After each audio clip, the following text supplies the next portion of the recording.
6 o'clock news came on, like the Channel 3, 6 o'clock news or whatever.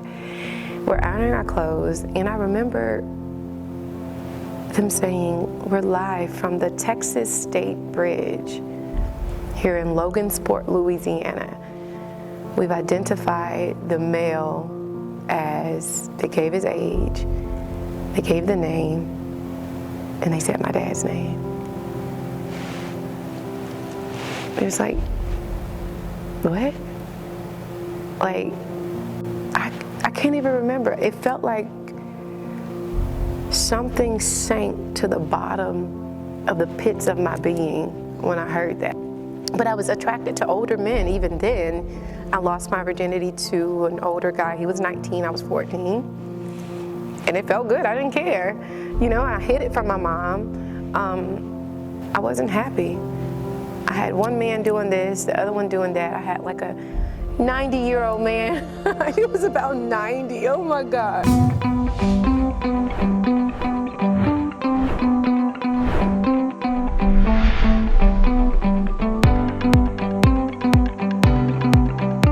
Welcome back to Empower Her. This is the show we educate to elevate and aspire to inspire. I'm your girl and your host, Nana. Today's interview, I am more than excited to have the lady I have with me today.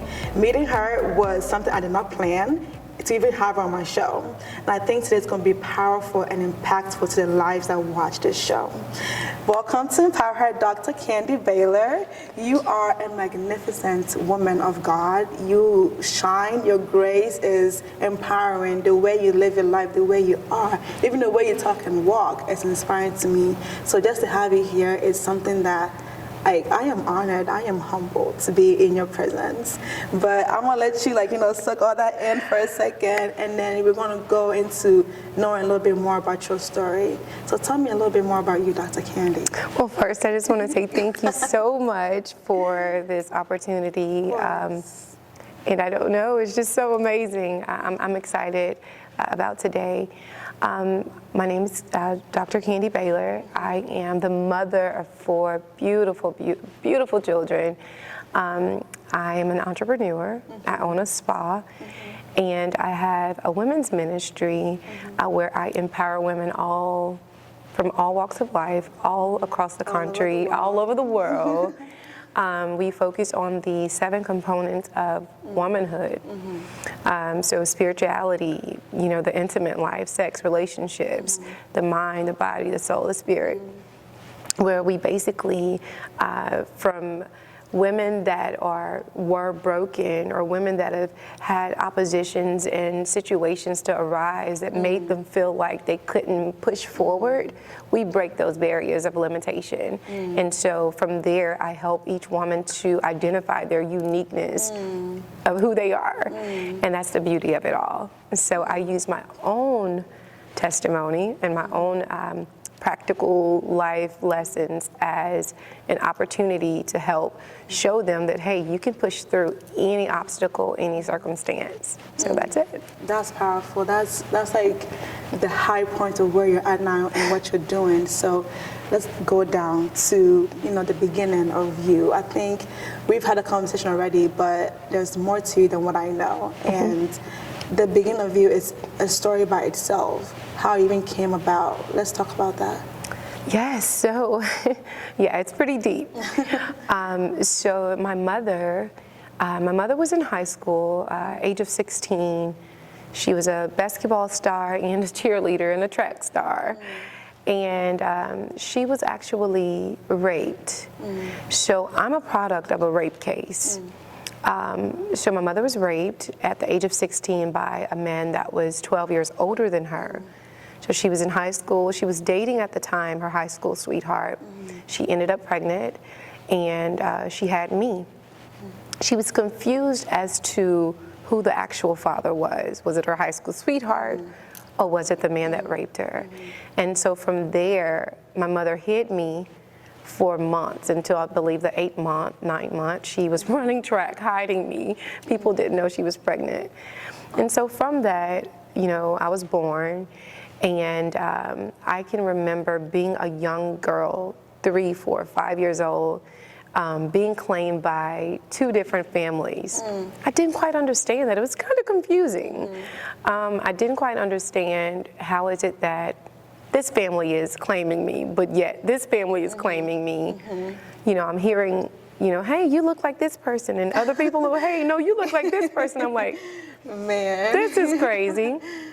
And so I didn't actually know who my father was, but I knew I had a grandfather. And so I never forget, my mom ended up letting me go see my father in prison. And I went to see him in prison, and I was so excited because now I have a dad. I've never been able to call anybody daddy. Now I get the feeling of what my friends at school, like what they feel. So How old were you when you first met him? I want to say I had to be about 6, Okay. 7, 6, something like that. Yeah. Was this the dad that was the high school sweetheart? No, this was the actual man that raped my mom. Okay. So your mom told you? Well, she did not tell me. She allowed me to go see him in prison. At the time, I didn't understand why, and I didn't know what he did to be in prison.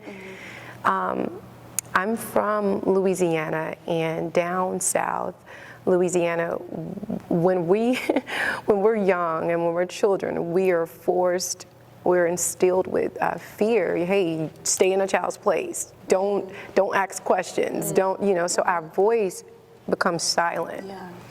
And so I never asked questions because I didn't want to get in trouble. Right. You know, I'm like, but I remember visiting him in prison, and it felt so good. He made me feel like, even though he was incarcerated, I still felt good to know that I have a daddy. You know, so he made me feel so beautiful. He made me, I cannot sing, okay? But I never forget, like, he made me feel like I could sing. So it just felt so good. And so I was continuing to see him, and I remember going back home, and again, like I said, I was claimed by, you know, right, 2 different families. And so I heard that I had a sister by my mom's high school sweetheart that she was no longer with, of course.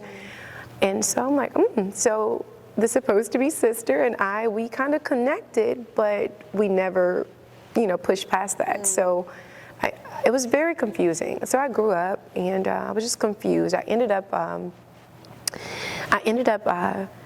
being touched by a cousin. Yeah, I ended up being touched by a cousin, and I never said anything to anybody. It was embarrassing. I think I was about 8 years old. I never said anything to anybody because I didn't know. It was an older cousin, and the older cousin was a woman. It was Oh my God. yeah. So it made me confused a little bit. Like, so what does this make me? Does it make me, do I supposed to like girls? Do I like? And you were 8. I was about 8 years old. So I'm like, what is this? You know, and it just, I knew it wasn't right, and it didn't feel right, and I just cried, but I knew I didn't want to tell my mom because I didn't want my mom to fight her. Oh, be in trouble. Yeah, right, absolutely. I didn't want my mom to like get mad at her, and I just didn't like drama, and I didn't like confusion, so I'll sit there and I'll just take whatever. So I've never really just opened up about that, but I was confused. So on top of the confusion of not knowing who my actual dad was. So I never forget, I went back to the prison about 11 or 12, and let me back up. I'm 5, 6, 7. I'm at an event with my mom at her class party or something, at a get-together. And my mom's classmates, they told me to come here. They were like, come here, come here. And so I came over, and they were like, it was a lot of men around. It was dark outside. It was a lot of men around. And they said, who's your daddy? Hey, what's your dad's name? And so I was looking around like the spotlight is on me. And I said the man that was in prison, not knowing that my mom's high school sweetheart was in that circle. So, and the guys just started laughing at me. And I didn't know why. And I never told my mom. She was there, but she didn't know what happened. I never told her because I didn't want the drama. I didn't want my mom to respond and react, so I was protecting her from reacting.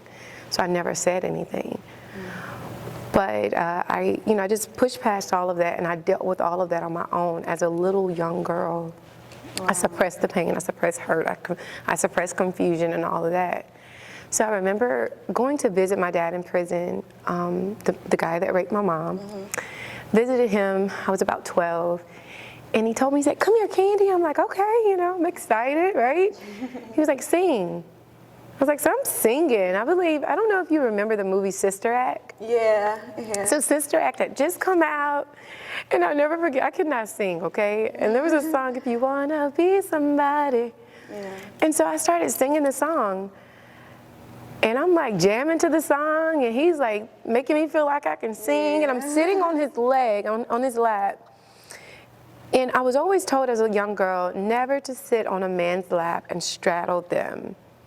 Like, don't sit on their laps with one leg here, one leg there. Always keep your legs together, cross at the ankles. Yeah.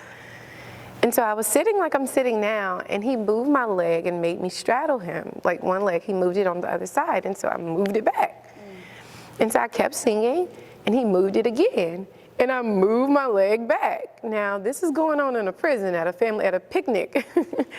And so I didn't think anything of it. I'm young, I'm innocent. My dad said, "Let me tell you something, I need to tell you something." I said, "Okay." So maybe I was 10. I can't really remember if I was 10 or 12.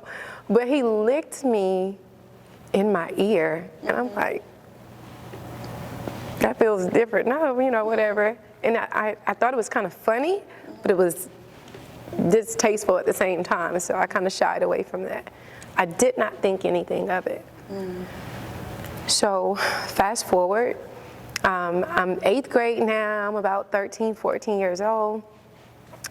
My mom's high school sweetheart, his daughter and I ended up in the same class. Okay. So we became best friends, my girl, my homie, my boo, everything, we're rolling, and we figure out it's a possibility that you're my sister. Oh, wow. So people have always said that, "Hey, y'all look alike." So now we're best friends. We're besties. We're like going to school, we're in the same exact thing. To this day, she's still my best friend. Oh, wow. But, so I became close to her, and from there, the door opened up for me to become close to her dad, which that was my mom's sweetheart, high school sweetheart. So he would take care of me. His wife would love me as if I'm her own. I got love from my sister, so I'm feeling now like I finally got a daddy. Like, forget him that's in prison. I got a daddy that's here. Like, whatever. I don't care if he's not it doesn't even matter. I don't even want a blood test. I don't want a DNA test. It doesn't matter. He's here, so that's all that matters. And so they were taking care of me. They were taking me on trips, buying me things, treating me as if I'm no different from their actual children. Yes, it was love, real love. And so I started dismissing myself from the guy in prison. I never asked why he was in prison. I'm in high school now, and I started I became sexually active and all of that at a very young age, at 14.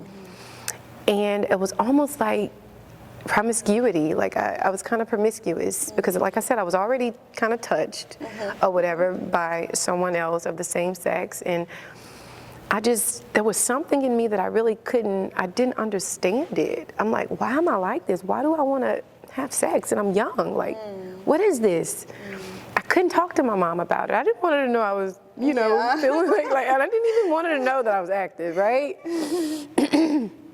But I was attracted to older men even then. I lost my virginity to an older guy. He was 19, I was 14. And it felt good, I didn't care. I hid it from my mom. So I remember I'm now like 16. No, I was 15. I'm 15 now. The guy that was in prison, I kind of stopped talking to him. We were pen pals. We wrote almost every week. I stopped writing him because now my attention is on this dad that is here. Yeah. He's taking care of me. He's making me feel like I'm the most beautiful thing in the world. And it feels good. I never felt comfortable calling anybody daddy That's why I couldn't wait till I got married so I can call somebody daddy. But anyway, so it's crazy. But I'm 15, and I remember my mom has a really big hair salon.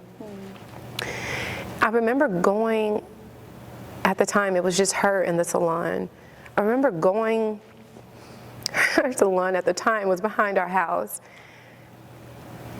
I was walking into her salon and I overheard her speaking with one of her clients, telling her clients that she was raped and she was a little afraid that the guy was, I'm like, what is she talking about? And so I heard a little bit, but I stood by the door and it was like my heart sank. I can't even really describe what I felt that day, but I felt betrayed because the guy in prison used to tell me that he loved my mom. Let your mom know I love her. I love her so much. I love you so much. I thought they were in a relationship or something at one point. I didn't know that she was raped. I remember running back in the house. I tore up every letter that he ever wrote me. Wow. Everything that he ever sent me. Prisoners, I'm not sure about here upstate, but like down south, they make things out of leather and they make things out of wood. So like I had a lot of wooden things, beautiful things that he made me, a lot of purses, a lot of belts. I tore up everything because I need to tear up the things that associated with that pain and betrayal that I felt. And so I did that. And it made me started rebelling against my mom because I felt like she kept it from me. When all the time, all she was doing was protecting me and she was protecting herself. So it made me kind of like rebel against her, and it created a lot of tension. She didn't know where it derived from, but I knew that I was holding something against her and it really wasn't even her fault. And so he ended up getting out of prison. I was working at Sonic Drive-In. It's crazy. I'm not sure if y'all are familiar with Sonic Drive-In. You do? Okay. Love Sonic Drive-In.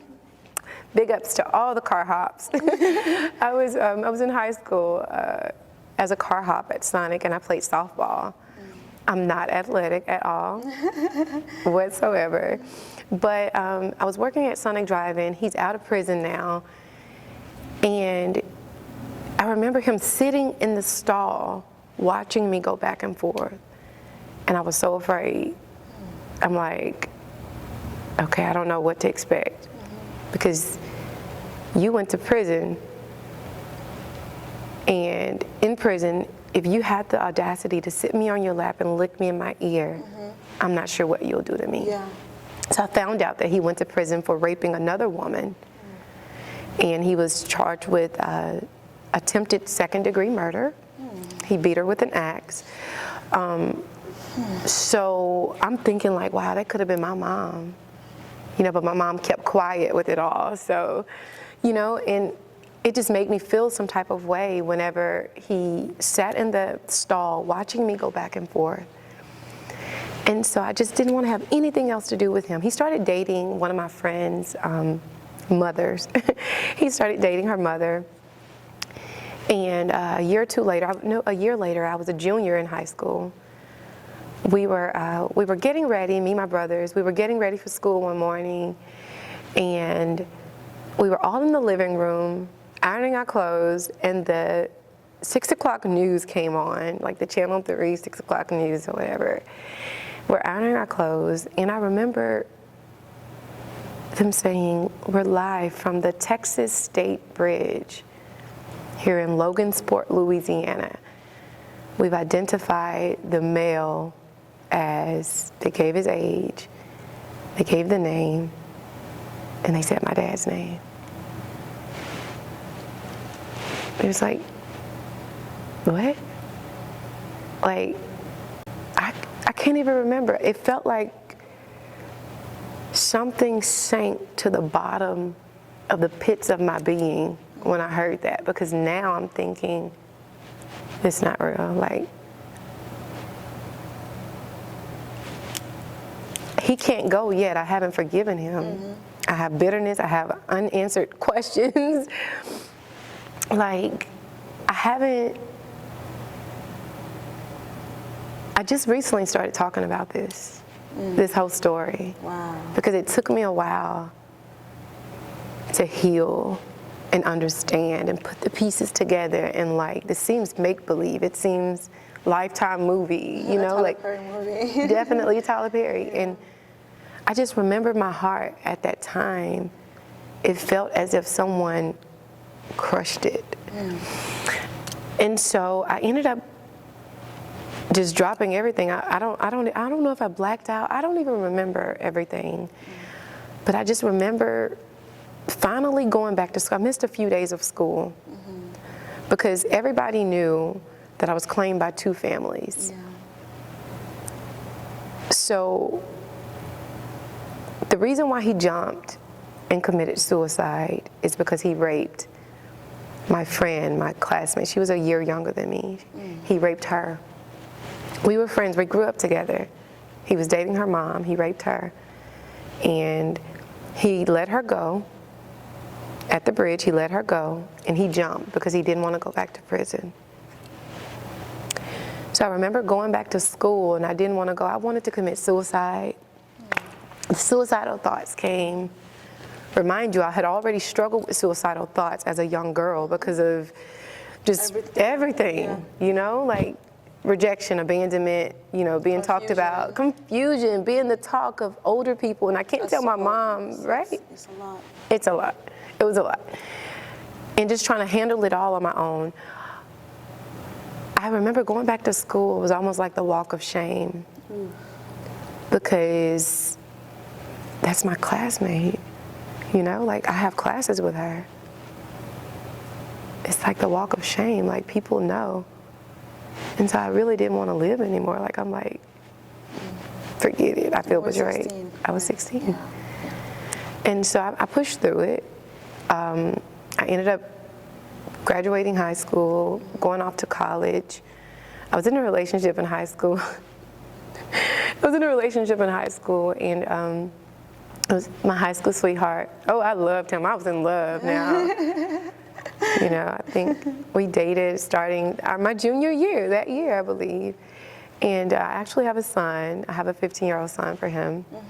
And you couldn't tell me I wasn't in love, I thought. So we ended up going to college together. And I wanted him to love me so much. I wanted to marry him. I don't want anybody else, just him. And I was looking for the attention, and he never was able to give it to me. Because I wasn't what he needed. I tried to conform. I tried to make myself what I thought he wanted me to be. Do you think that comes from the fact that you had 2 different dads, one in jail, one here, but the attention that you wanted, you think that came from that? Yes, it came from that brokenness of not having the attention from a male figure. So I just wanted love from... Proper love. Yeah, like I just wanted to be accepted because I went through that's abandonment. That's rejection. You know, and then, you know, my mom, you know, bless her heart, you know, like I can only imagine her going through a place of shame as well. You know, 'cause she's probably confused. She's, you know, ashamed because of this is happening. And then her having me, it's just a lot. And so I tried to do whatever just to, you know, win him over, win his attention, you know, and it didn't work. And so I ended up looking for love in other things. I ended up looking for love in other, you know, men. And I got to a point to where I didn't care if the love came from married men. I didn't care if it came from, you know, men that, you know, had no commitment. As long as they were giving me money, I was looking for a sense of security. What did that look like for you? Like, what is a security? Security, financial security, you know, where I wouldn't have to want for anything. As long as, you know, I'm secure in that area, and you show me a little bit of attention, whatever else doesn't matter. So that's all I was looking for, was that attention and security. So I started looking for that. And I started engaging in entanglements. You know, I think, is it one of the stars, I think Jada? Yeah, Jada. Yeah, she has this thing with entanglements. Yeah. I'm like, if entanglement was a person, I was entangled, not knowing that I was in a web of demonic spirits, basically, because it was fear, it was abandonment, it was rejection, it was shame, it was confusion, it was heaviness, it was loneliness, it was lust, perversion, all of that. You know, it was so much, and I didn't want to acknowledge that the culprit of it all, the culprit was insecurity. Because we're women. You're a woman, you're a beautiful woman, and we never want to associate ourselves with that word called insecure. You know? Yeah. Oh no, I'm not insecure. Yeah, you're insecure, Kandy, and you're broken, you know? And so I ended up being with men that were married, and all of that, and it was just, I wasn't happy. I had one man doing this, the other one doing that. I had like a 90-year-old man. He was about 90, oh my God. No, literally, he was about 70, 75. And he was paying my bills. And I didn't have to do anything. And